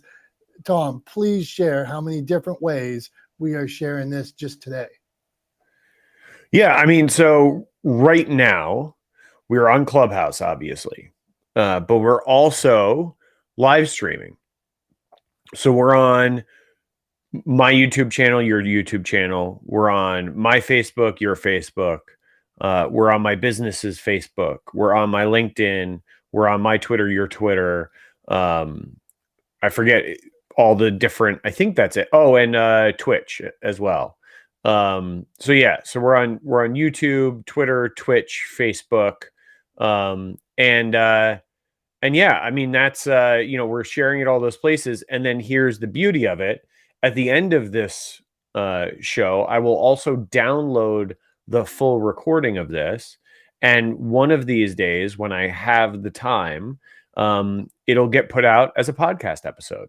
So in both and then the video obviously lives on YouTube, and all those other places forever. So we're in we're on like 7 different platforms simultaneously. I think that number's right. 7, maybe 8. I don't know. A lot. We're lots of places. It's just, again, it's sort of like, I believe in repackaging and repurposing and pushing content out across platform. And so that's what we're doing. But yeah. Joyce, how is that for an answer? Yeah, that's amazing. That completely, took it to another level. I wasn't expecting you to say 7, but yeah, that's definitely shown myself and my co-host the possibilities that we could have or play with our room on a weekly basis. And think about, like, you in your room, you're on it for an hour, you're on it for 2 hours, whatever. How many minute, 30-second clips? I mean, like, as somebody who believes so much in repurposing, I'm embarrassed to say that I'm not finding 10 clips in every episode. Wow, how lazy am I? I could go out. I mean, it's talk about evergreen, that you could find so many clips of things. Oh, we talked about this, we talked about that. So go for it. All right. We are going to talk to our friend Jamie here, got a new picture as well. This is not the smartest guys in the room. We're going to meet 3 more people, and then Palm is going to give us a wrap up of everything we talked about, from vitamin D to Hootsuite and all these other apps, Descript. We talked about a lot. Jamie, with the new picture, question, tip, what do you got for us? Well, hi everybody. I just wanted to say hi. Jamie's actually helping her mom right now. We're going through so much paper. I want to say hi, and this is how I get constructive stuff done. Is I have a book. I have a daily calendar, and I do similar things as everyone noted. You just have to write it down to make the time. And, right now is what I do, but, it is Wednesday. I had to come say hi. I've been doing this for a little while now, and it's working. I get shit done. But hi, guys. So, yeah, I'm Jamie Hill. If you don't know, I'm a voiceover artist who likes to sound like Vanellope. I'm getting my stuff done. I've been on Clubhouse forever. Jemmy is my Jemmy and I, because we are Jamie and Jemmy. It's been great on Clubhouse networking, and if you're in this room, you're really lucky, because there's so many gems I've been listening to today. I'm going to be putting my stuff through with lines and words, all these funny clips that I made once upon a time. So it's going to be a fun future. Like, this year is really cool. So I can't really hang out for long, but just be consistent with your planner. And I think that's the best thing to do. Thank you, Jamie. And I like this idea of just doing it, taking action. What can I do today? It doesn't have to be $10 million. It doesn't have to be $1,000. It doesn't have to cost you money. What can I do today? What action can I take? What video can I post? What content can I put out? That kind of thing. What can I do today? All right. Hey, producer Jimmy, I want to say I showed my wife a video, one of your videos the other day. And Jamie brought this up because it's producer Jimmy, but it says Jamie. And my wife's like, I'm like, hey, this is Jimmy. And my wife's like, it says Jamie. And I'm like, no, it's producer Jimmy. And she was like, no, and I'm like, yeah, but she goes by this and it's spelled like that.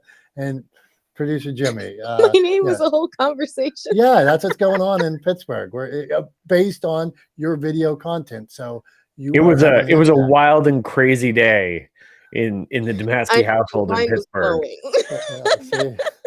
That's what my wife gets to enjoy every night. Me having conversation. Here, look at this and read. See, so okay, you are making an impact. Okay, we got Beth in Cackles. So Beth, okay, realtor in Florida.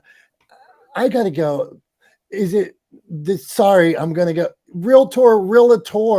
Why is it 2 different things? Is it 2 different things? So Beth, explain that, and then drop in. We appreciate you stopping by. Yeah, it is a realtor. And we just get lazy and call people call themselves a realtor, but it is a realtor. We have to go by NAR, and that is what NAR tells us, which is the National Realtor Association that we all belong to. Yeah, that's funny. But I've been listening to you guys, and I've been doing some other work here. But you hit on something earlier about being authentic. And, that's what I explain to new agents all the time, because they're like, we get hit up, people want us to market here. They want us to, spend money on this thing and that thing. They're like, we don't even like it. And I'm like, then you know what you do? If you like cars, go sponsor a car show or just go walk around the car show, right? Network, do the things that you like, because then you're really being authentic, right? If you're on Facebook, join groups. If you walk your dog, join those groups of dog walkers. Or you like to pet your cat, join the pet the cat group. Because when you're authentic, it's easy to network with people. When you're not authentic and you're just trying to fit in, say you throw yourself at a baseball game, you don't even like baseball, you're going to sit there like a knucklehead, and people are going to pick up on it. So that was one of the biggest gems I got from y'all today. And I love to play that forward to people all the time. Just be authentic, be yourself, because guess what? You only have your name to back you up. And if you make yourself out to be a knucklehead, that's what people are going to see. But yeah, thanks, Dom. Here's the thanks for that, Beth, and I'm really glad that I'm always happy to hear when when somebody says they're coming away from being in this room with some value, because that's really the goal. That's why we do this every week, is to hopefully provide some value. Sometimes that's in the form of entertainment, laughing at Dom and I being knuckleheads. And sometimes it's in little nuggets of things that come out of our mouths. So really appreciate you sharing that, Beth. And there's one thing I wanted to say to just kind of expound on that idea a little bit further. So the way we always refer to it here, and the way you'll hear me say it all the time, is be relentlessly authentic, right? So just as authentic as you can be, over and over and over again, every place you can be yourself, be relentlessly authentic. And here's the magic, here's the special sauce to what happens when you do that.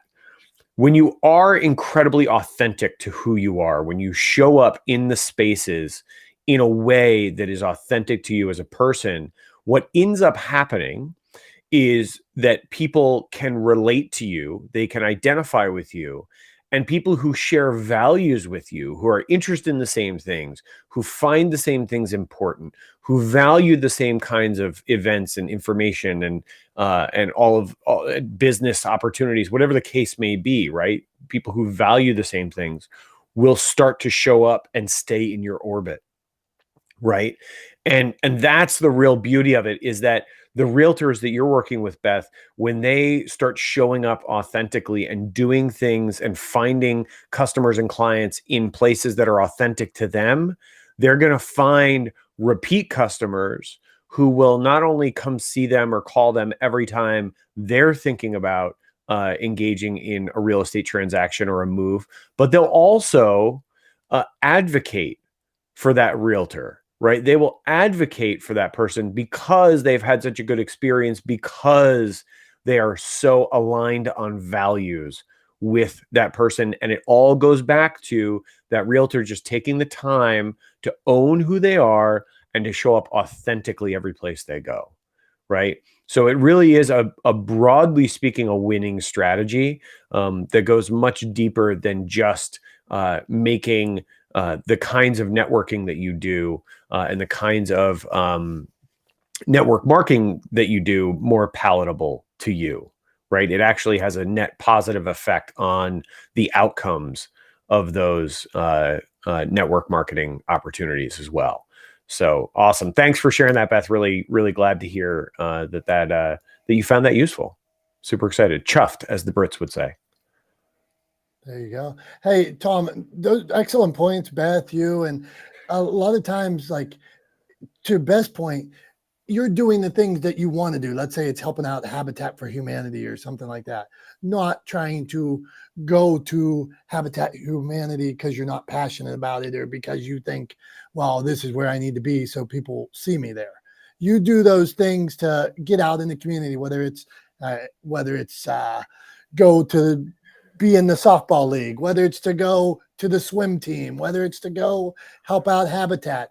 And all of a sudden, like Tom's saying, people in those things say, oh, Tom's passionate about EMS work. I too am passionate about EMS. Is that the initials, Tom? EMS?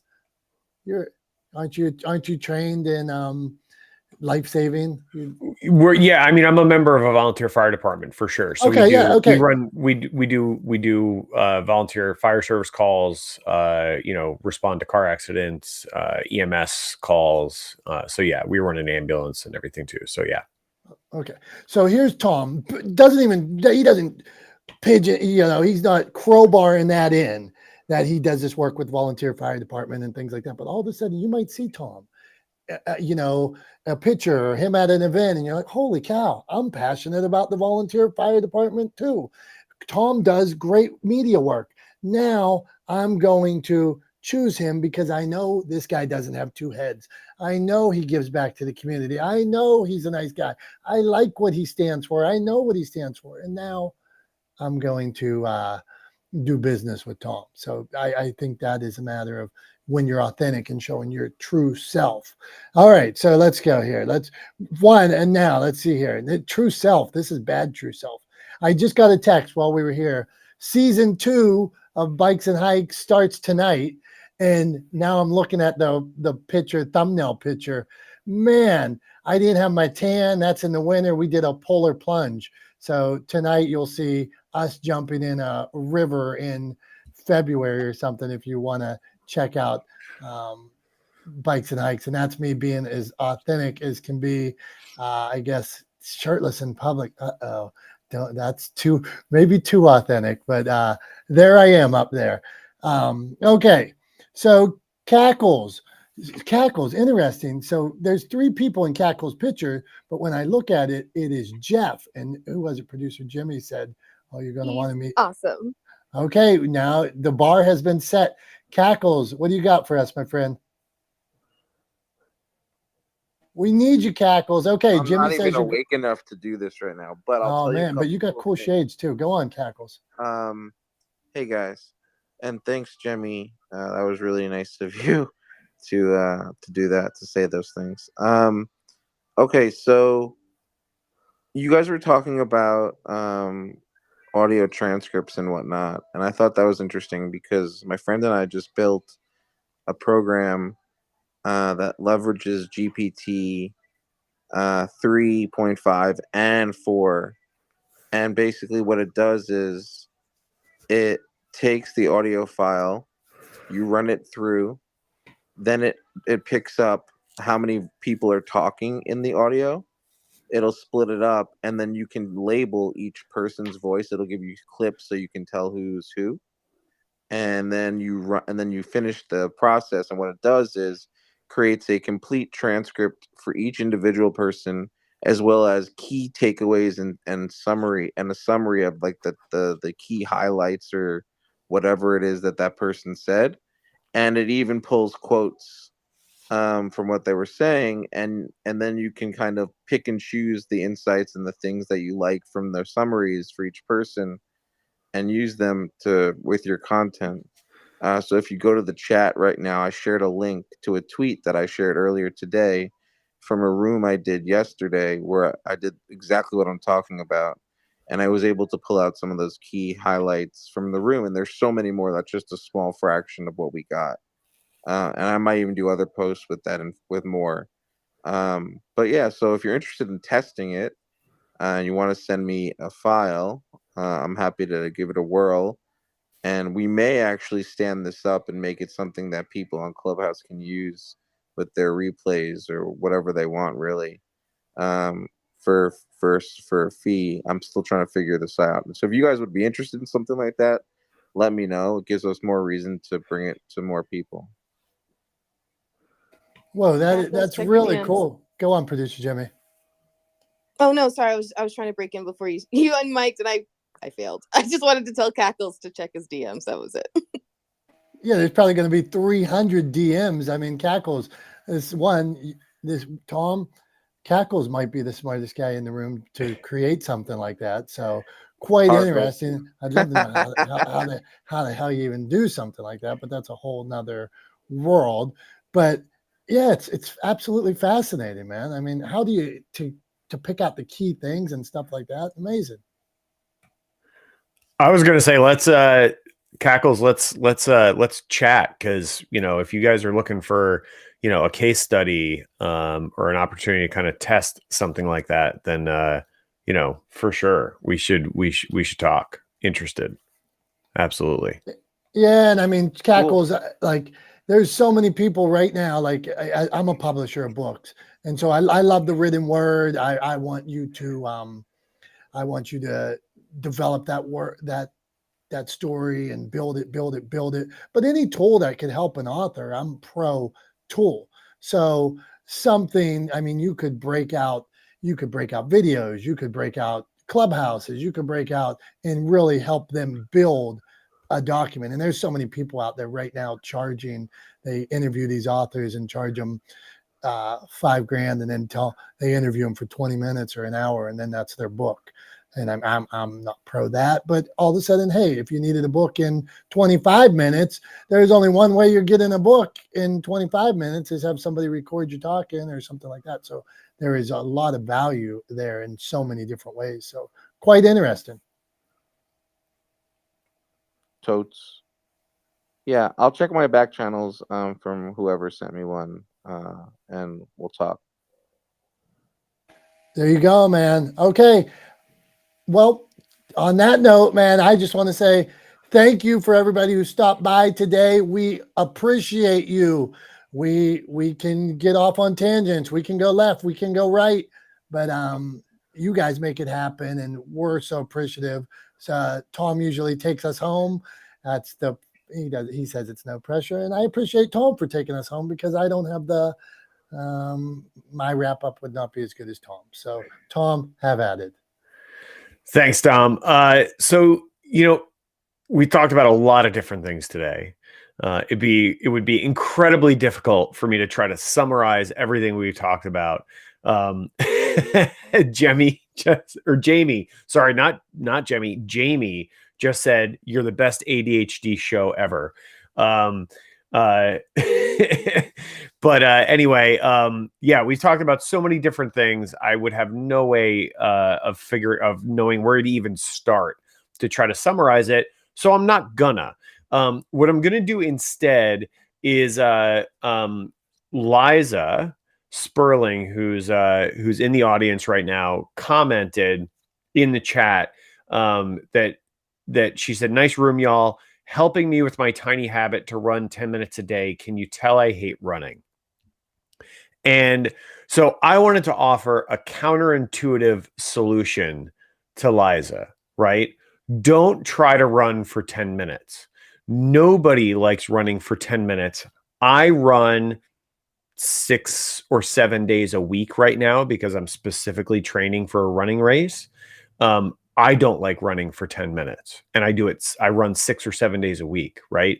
It usually takes me 10, 15, 20 minutes even before I'm actually kind of like feeling good in my stride on a run. Okay. So don't try to run for 10 minutes. Here's what I would recommend. Instead of trying to do that minimum, set your bar a little higher. Go out for a walk for an hour, right? And during the course of that walk, commit to running for 10 minutes. It doesn't have to be 10 minutes straight. It could be, for 5 minutes twice, right? So in the first 30 minutes, you run for 5 minutes. In the second 30 minutes, you run for 5 minutes, right? It could be 2 minutes, 5 times, right? Whatever works for you. So I would tackle it that way. Go out for an hour-long walk, right? And work in 10 minutes of running. And then you're going to find that 10 minutes of running very quickly is kind of not a big challenge, even when you do 10 minutes of running straight in the middle of it. And then you can start tacking onto it. And you can work yourself up to being able to run for longer than 10 minutes, which actually gets you to a point where you actually really start to enjoy your runs. I learned this from my wife, Becky, who is a long distance runner, has been running for a lot longer than I have. And she used to tell me all the time, and it seemed crazy to me, but she used to tell me all the time, and she'd go out for a run and she wouldn't even be having fun or feel good until 1.5 miles to sometimes 3 miles into a run. Often mile 3 is when she starts to really kind of feel good and find her stride, right? And I think the broader lesson here is it goes towards sort of consistency and commitment, right?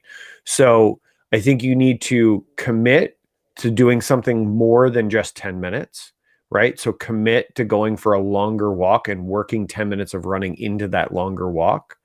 So commit first, and then be consistent in your follow through on that commitment.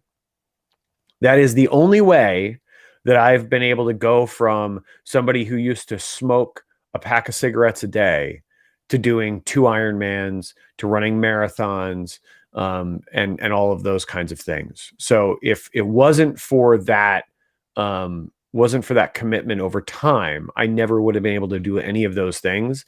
And it all starts with something small, but I think you should start with, raise that bar a little bit higher, right? Start with a good commitment. 10 minutes isn't a commitment, right? 10 minutes is gone in a flash. So start with a commitment and then follow through on that commitment over time. Be consistent in following through on that commitment, and you'll find success eventually, right? So I think that's where I'm going to leave it today. Thank you so much for everybody, to everybody for being here. Thank you for those of you who've stuck it out to the bitter end. Thank you for everybody who came through and was not able to stick it out to the better end. Really appreciate all you guys. Love you guys. Wouldn't be here if it wasn't for you. You're the reason we do this every week.